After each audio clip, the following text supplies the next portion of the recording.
hire mon musidɓe tedduɓe hettiɓe heeɗiɓe daroɓe ayaw mon Pindi TV wonani en kadi fattangue mawɗo artude ɗo e tewɗo plateau mo ganduɗa ko plateau keririɗo ko yowiti e sengo coftal ɓalli on woni nden ɗon yewtere nde ganduɗa woni min gowi waɗan ɗon altine kala sohla waktu heedi ɗo e ayaw moɗon Pindi TV woni Boole Sport. Boole Sport oɗon gandi jeyata goto kala saaha eɗen jaada hen le doyen notre consultant omo ganduɗa kañum woni Elhadj Abass Sarr. Elhadj Abass min calminima. mi salmitima Djiby mi jarnima no fewi kadi en ñaguima Allah subahanahu wa taala ɓen ɗon ɓe gandanɗa hoore ma eɗen jaaɓen toon to Bawol Sport ko holliddeɓe tan vraiment émission mabɓe kadi en garti hen e kattanɗe jomiraɗo moƴƴo mbayi hon tiyano gam vraiment wawde fiide tigui rigui ngol ɗo lefol biyetengol Bawol Sport no hannirtini monsieur Djiby. ko noon tigui Elhadj Abass Sarr Bawol Sport on gandi eɗen gonno yaddude hen ewo ganduɗa kañum woni Moussa Nia Moussa noon en gandi hande mataw mbiyen o heɓaki mais mo artoy tigui rigui e émission meɗen mo ganduɗa kañum woni Boole Sport to ko yewtere ganduɗa filten ɗo e ayaw moɗon Pindi TV. hande noon Elhadj Abass Sarr émission meɗen Boole Sport ene lowi toɓɓe certuɗe fonno fou ko guel ne tawe hen ko noonne kadi mo ganduɗa kañum woni basketball ine tawe hen kono ɗum ko Elhadj Abass Sarr eɗen gandi ɗin ɗon club aji leydi Sénégal ɓen ɓe ganduɗa kañum goni Teungueth FC champion mo leydi Sénégal. on ɗon club champion ko kanko waɗi représenté Sénégal ɗum koko yowiti e Ligue des champions africaine woni préliminaire o fuɗɗima hanki e oɗo weekend mo jawtuɗen mbawi wiide kamɓe Teungueth FC aɓe tawetno toon to Abidjan kono ɗum ko club Sénégal goɗɗo on woni AS Jaraaf mo Dakar kañum wonno ko toon to Sierra Leone gam huccodirde on ɗon kippu mo Sierra Leone e woni tan noon puɗorɗen e ɓe ganduɗa kañumen goni Teungueth FC ɗum koko yowiti e Ligue des champions africaine. Teungueth FC pottal muɗum ñande aset nde hakkude muɗum e stade Abidjan ɓe mbawi wiide ɓe ganduɗa kañumen goni Teungueth FC dañi toon point mo ganduɗa hoorema ko point positif saabu waddeɓe toon match nul 1 but partout on ɗon mawɗo match. Elhadj Abass Sarr hol analyse mbawɗa waɗa nden e ngal ɗon pottital. eyyi aɗa andi d' abord mbiɗa heewi tan Teungueth FC ko équipe hande sa ƴeewi e nder Sénégal Teungueth FC jeeyaki équipe aji ɓurɗi jogade hande punch équipe aji mo ganduɗa hoorema vraiment ɓe kamɓe ɓe paami football hande ko ñefnango mukon sara ɗum waɗi kala toɓe jeeyi ɓe natti wonde complexé kala toɓe jeeyi ɓe kollirat koye mabɓe ko ɗum hokkiɓe oɗo fartaŋe vraiment yaade toon to stade de Abidjan e nder Abidjan nder Côte d'Ivoire vraiment wat décroché on ɗon point ko hunde mawde cela veut dire que hankkadi kamɓe ɓe paami football ala complexe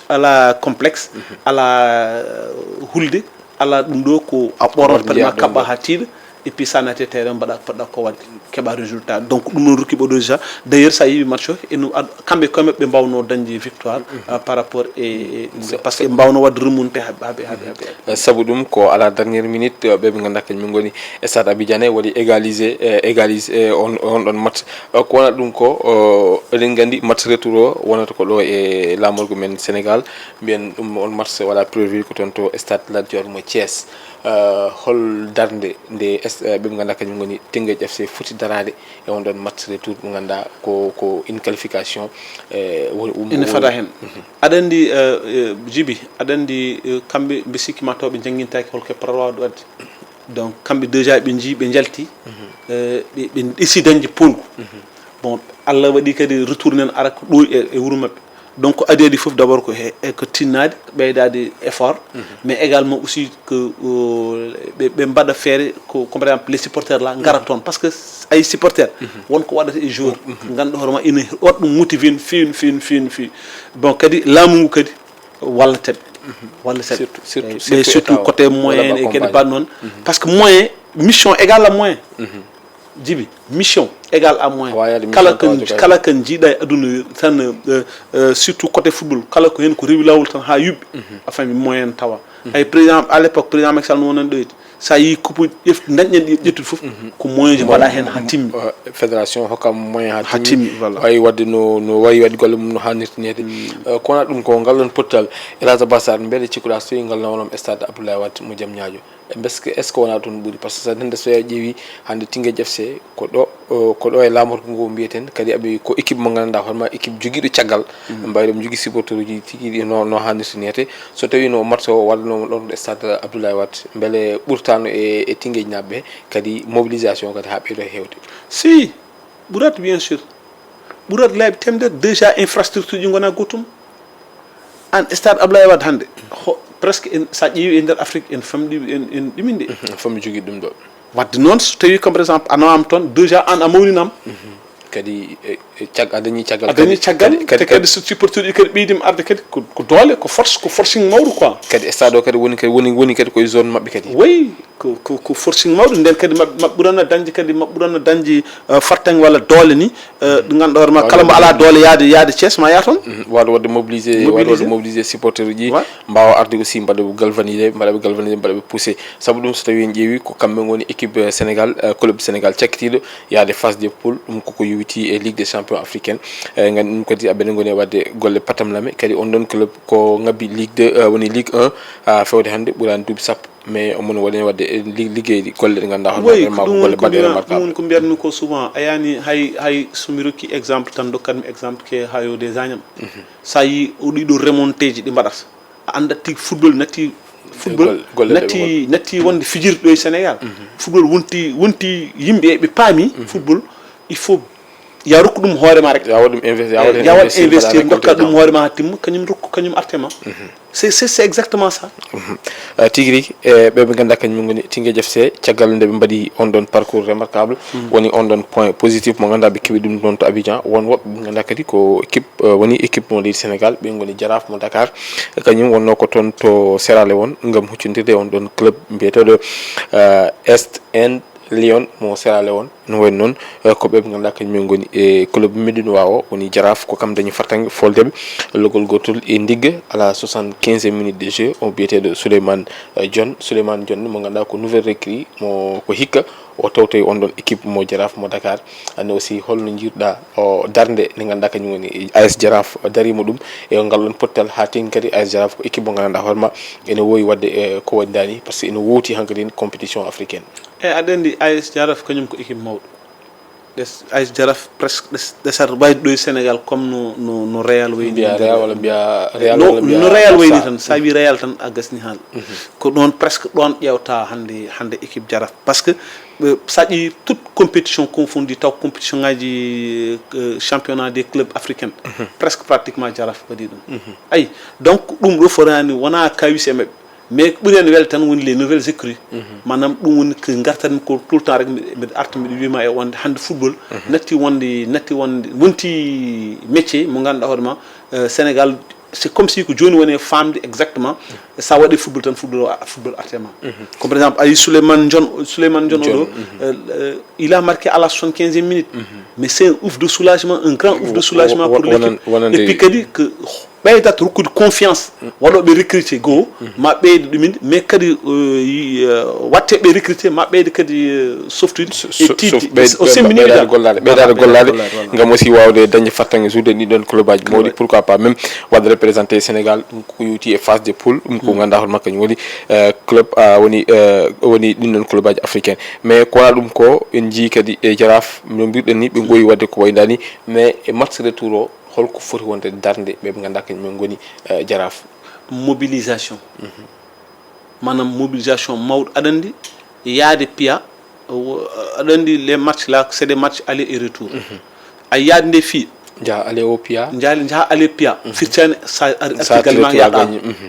fitti ko sa yi a fii sa arti galma ya ɓeydu gollade so match o arti non seulement ɓeydu mais sa ronki ɓeydude kam mbasa fiyede mbawa wadde garde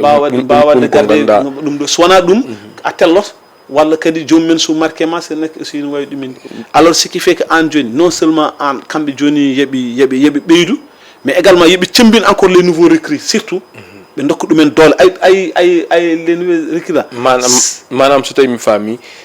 ƴellidgol championnat men local o ɗum aussi ko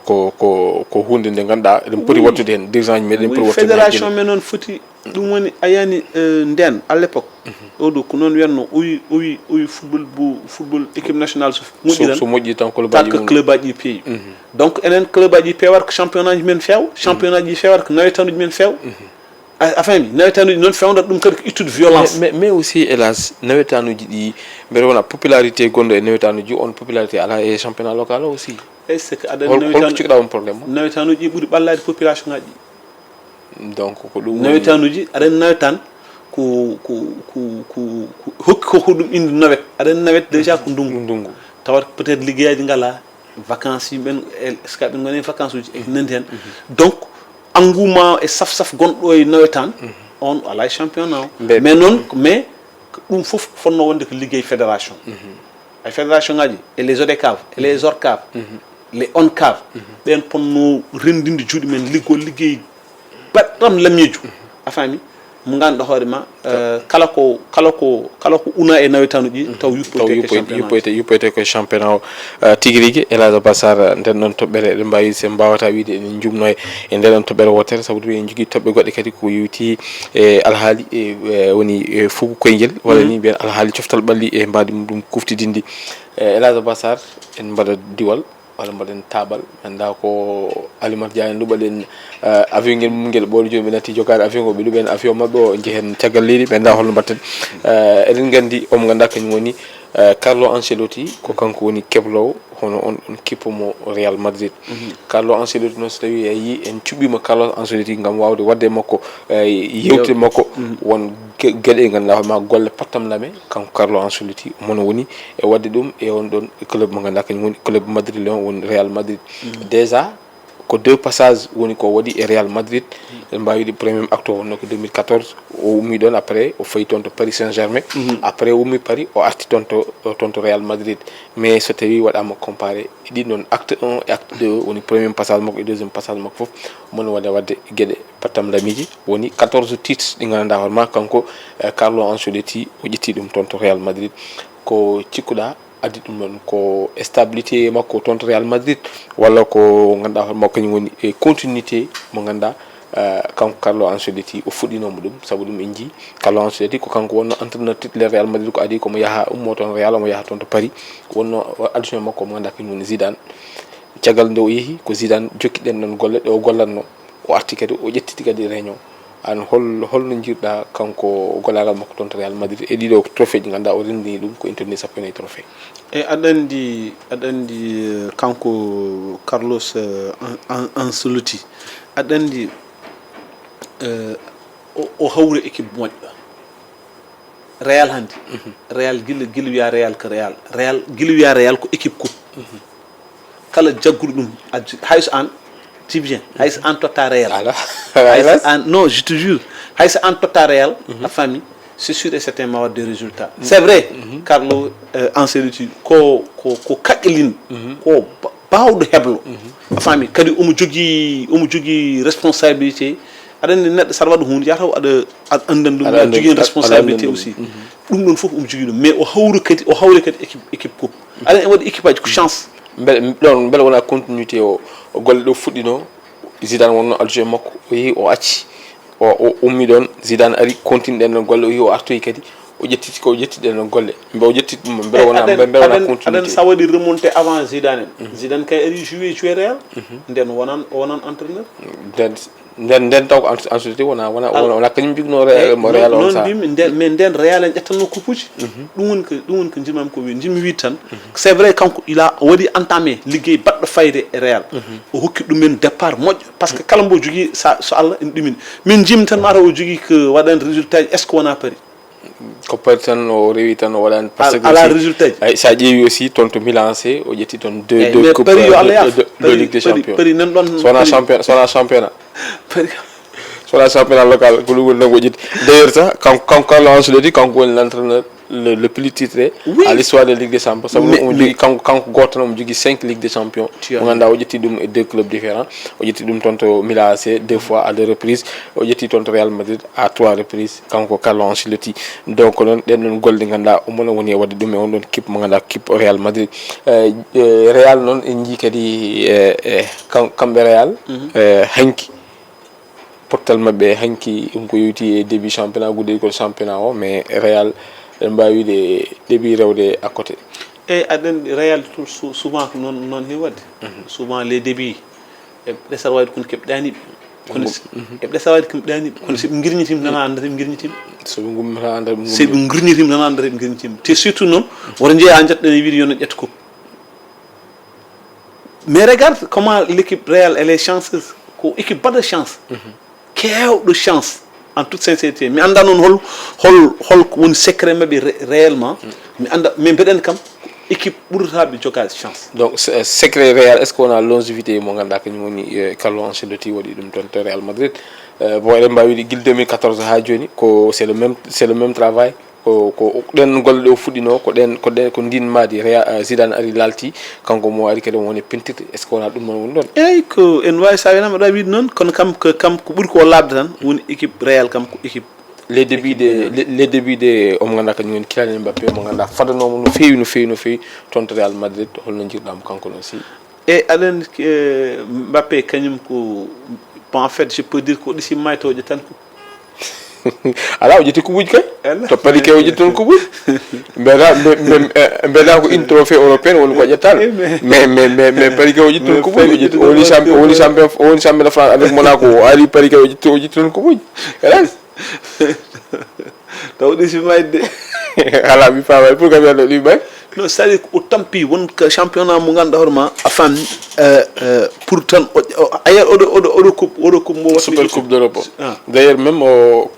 to fodanoɗo eɗen mbawi o yettima ɗon eyyi doƴƴet par ce que buteur ayani doƴƴet ɗum ayi no suutir ɗum par ce que tellement o sohlin ɗum o heewi ɗum o ronki ɗum ƴettude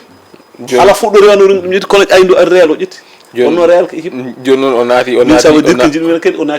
naati hankkadi vraiment dans la cour des grands joni o wonti hankkadi mbo Mbappé goɗɗo beele aussi wona attente uji ɗi ɓe ganduɗa kañum woni Madrid len ɗi jogue makko beele so tawi pression heewi makko beele o jogata rewde à côté non je ne le crois pas aɗan Mbappé ko joueur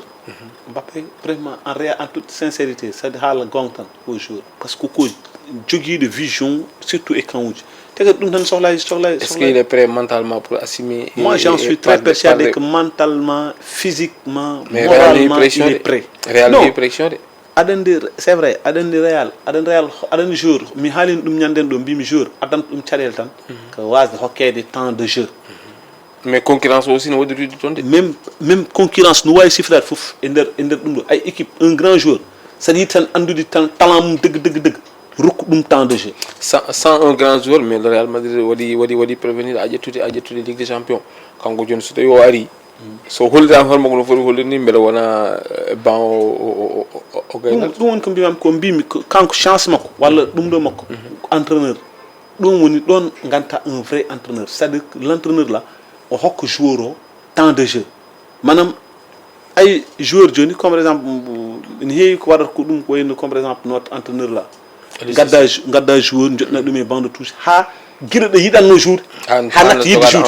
ha natta jogade envie nanna ɗum mais watta prouvé so on kadi tawata perdre confiance ay joueur saɗa yiɗi andude saɗa yiɗi hokkude joueur ma chance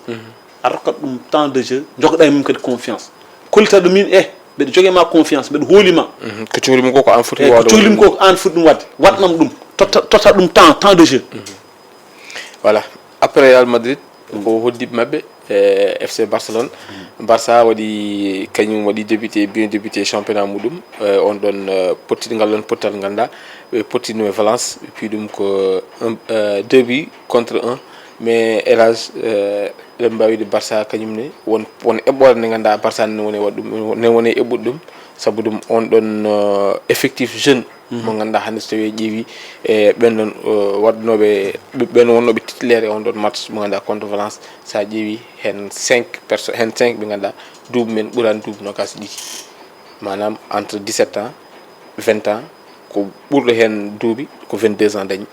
donc ɓen kadi ɓen goni titulaire ɓe indisputable hande e on ɗon kippe mo FC Barcelone beele Barça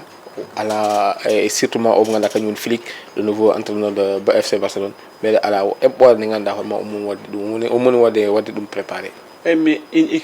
équipe ko cukako football ko cukako football saɗi dañi hen ko laaɓma ko cukako hande minen comme par exemple classe men kala mo tottuɗa bal minen mbawi de min mbiɗa wawi bal sa totti kam kono sembe o natti sembe cukagu ngu natti football saɗa yiiɗi hebde hen ko welata ko ko urata ko ko cukalel jogoɗa suwaɓe tokos jogoɗa sukaɓe tokosɓe waɓe ɗon no Lamine Yamal voilà waɓe ɗon no Alex Balde voilà etc j'en passe ƴeew ay wotto funto hoore ma football yadat ke âge yadat ke cukagu ay sa woni suku kala ko jiɗɗa tawi tan aɗa waɗi gëm hoore ma kala ko jiɗɗa e football aɗa wawi wadde mais sa woni suku sa wona suku noon mo ganduɗa hoore ma pijurɗo hoore mum moi je ne parle pas de ces jeunes là taw ko suku mo ganduɗa watte hakkille mum ɗum foof koye on ɗon sport mo ganduɗa kañum woni mais c'est-à-dire que football sport bawɗo wonde foof guiɗo sippir mum lamba mum mum woni sippiru walla basket mum boxe mum ko wawi wonde foof sport namdi ko cukagu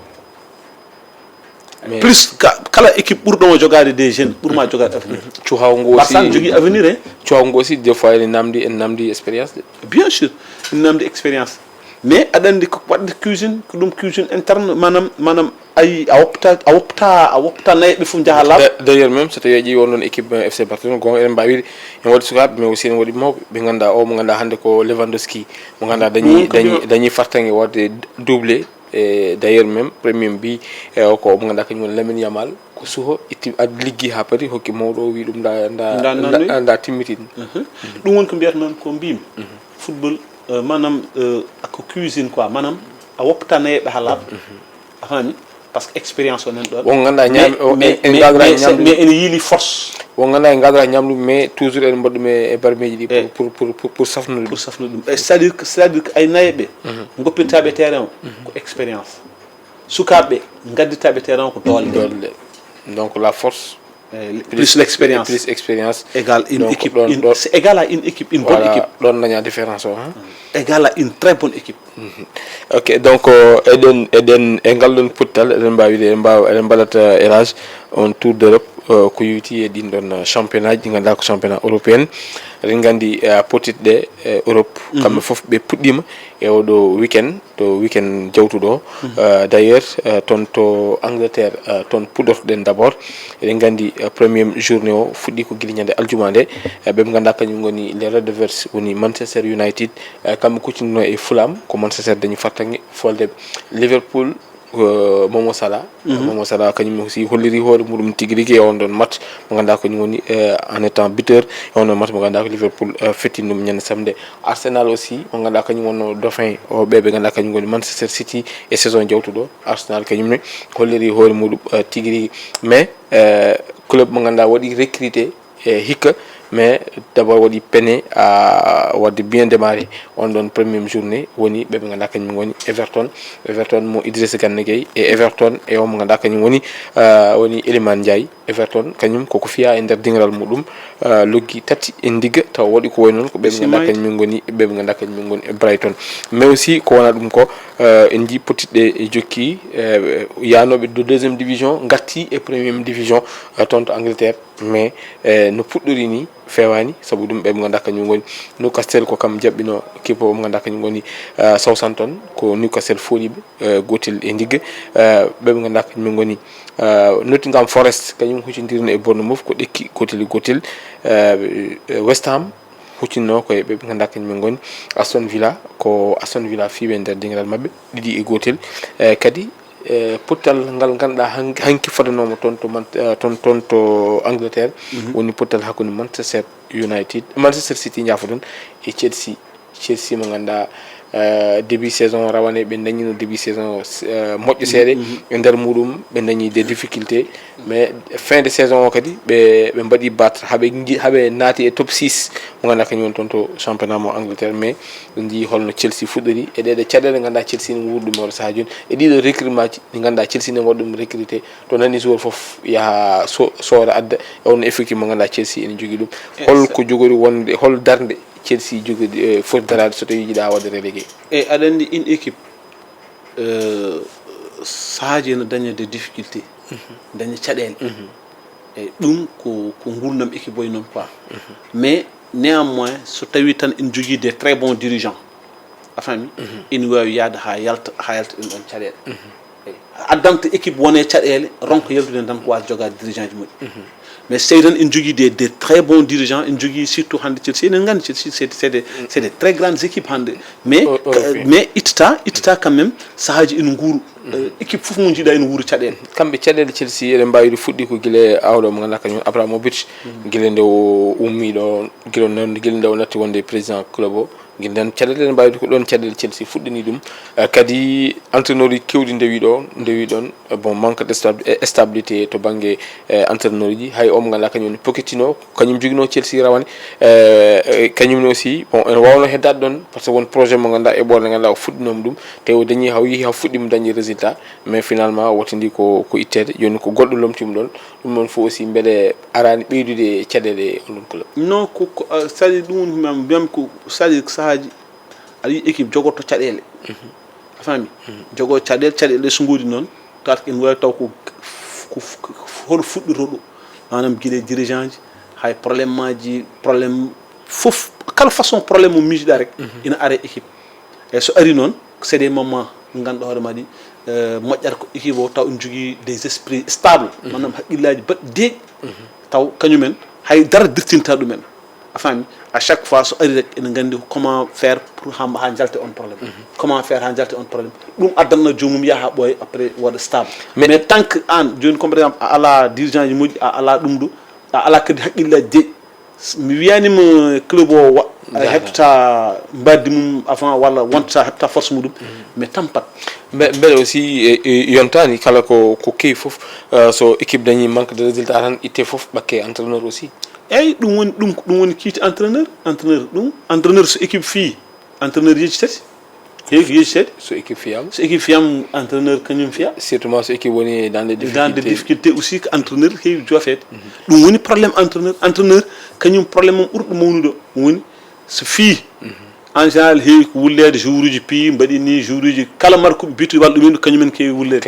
kañumen keewi wullede jimede ɗumine mais so fiyama so équipe fiyama a faami fof watte ke entraîneur parce que défaut ji fof ke mum défaut ji mum fof ko ɗon yitte kanko aussi kanko Pochettino eɗen mbawi wiide no mbiruɗen ni début saison min dañino saison baɗɗo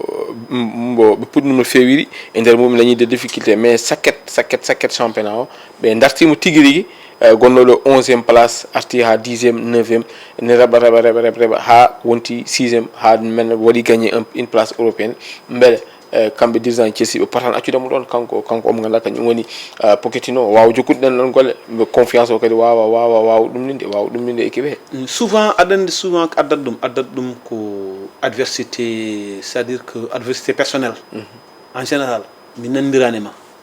mi woni dirigeant mi nandiranema mi haɗma joɗade mi ƴewta projet o walla mi ƴewta ko mi ƴewta pour ko wadde avancé ɗum ɗo non parce que an minema en nandirani ɗum waɗi une équipe sa nani équipe tan ko ɓuri ko wadde suude que yimɓe jaaha jiida projet jiida anni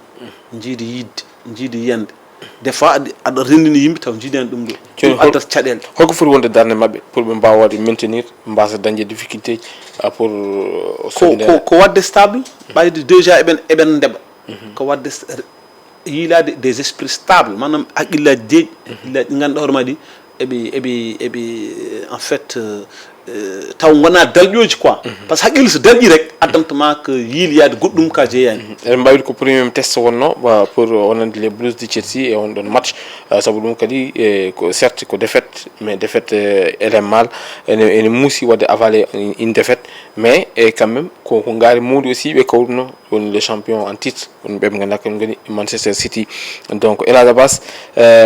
pour terminer donc eɗen mbawi wiide en guerin ha ɗo pour terminer aɗa wawi artanden tan e ko ganduɗa kañum woni aɗa andi Sénégal nene joué on ɗo tournoi mo ganduɗa ko yowiti e qualificatif mondial mo ganduɗa ko féminin jogorɗo wadde leydi Sénégal nene woni e on ɗon tournoi d' ailleurs même e subaka hande o en potodino e leydi Hongrie aɗa wawi artande résultat o eyyi ko noon on ɗon résultat mo ganduɗa hoorema hakkude men e Hongrie ko Sénégal tigui dañi folde kino tolno e capanɗe jeegom e tati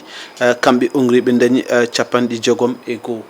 ɗum koko yowiti e tournoi mo ganduɗa ko qualificatif woni coupe du monde féminine jogorɗo wadde donc noon eɗen mbaɗa ɓe souhaiter une bonne chance à nos lions pour aussi ɓe mbawa mais aussi eɗen mbawi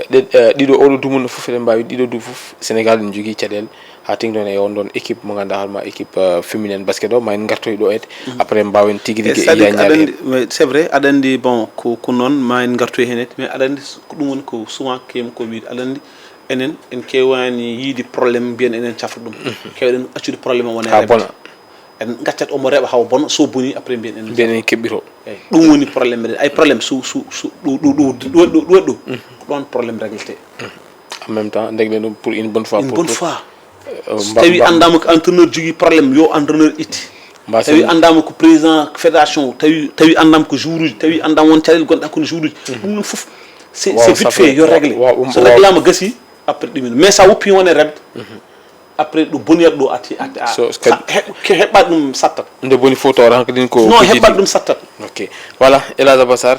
mot de la fin en mbawi en garta men ha ɗo eyyi mot de la fin peut être ko mbi sikki lawol so tawi en gaari ngolɗo lawol so Allah jaaɓi enen ero dendagal bandiraɓe men yeɓoɓe men surtout toon to Fouta e Kumbalu ndeɓe gaddanta men résultat ji par ce que enen gandi vraiment Fouta no waɗi résultat ji hikka tournoi ji ɗi fuɗɗima vraiment enen nan toon tournoi mo baɗowo toon to Bokke Dialluɓi tournoi goɗɗo de solidarité nen waɗa to diwan mo Thiangay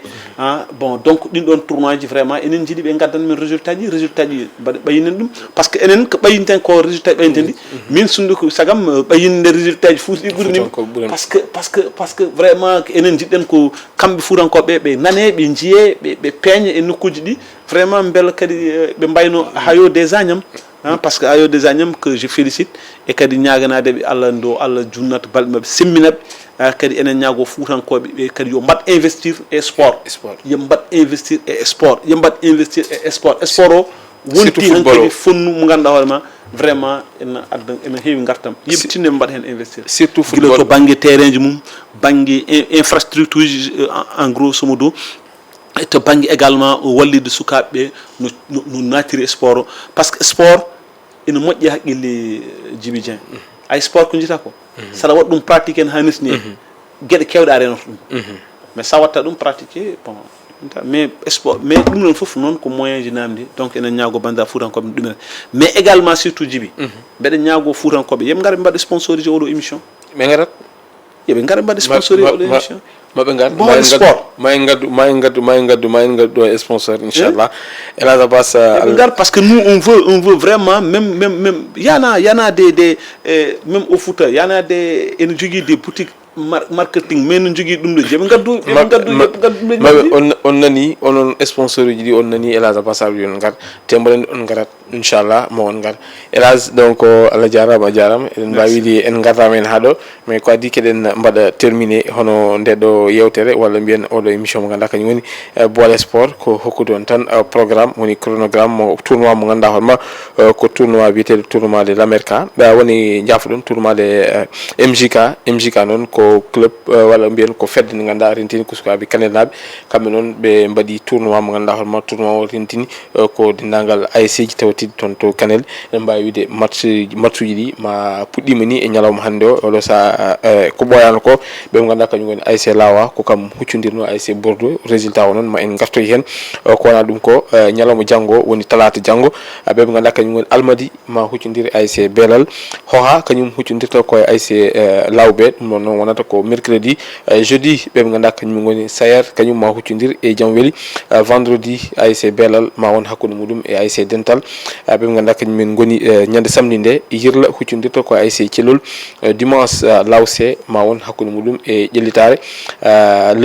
lundi prochaine ko nden match de poule ƴiyete premier tour o gasata hakkude Dental e ɓe ganduɗa kañum goni Almadi 2 donc musidɓe tedduɓe daroɓe yewtere moɗon nde ganduɗa kañum woni Boole Sport nde ɗo yewtere herride e sengo coftal balli ko ɗum ɗo woni e 4e walla mbiyen 5e meɗen numéro mo ganduɗa en pilni ɗum bandiraɓeɓe aadi o tan ko altine garowo inchallah so oɗo waktu heedi yadude hen e doyen Abassar wondude kadi omo ganduɗa kañum woni ñeño moderne on woni Moussa Nia Allah jarama on jarama mbiyon ɗofte jokke ɗoftare programme uji EPI TV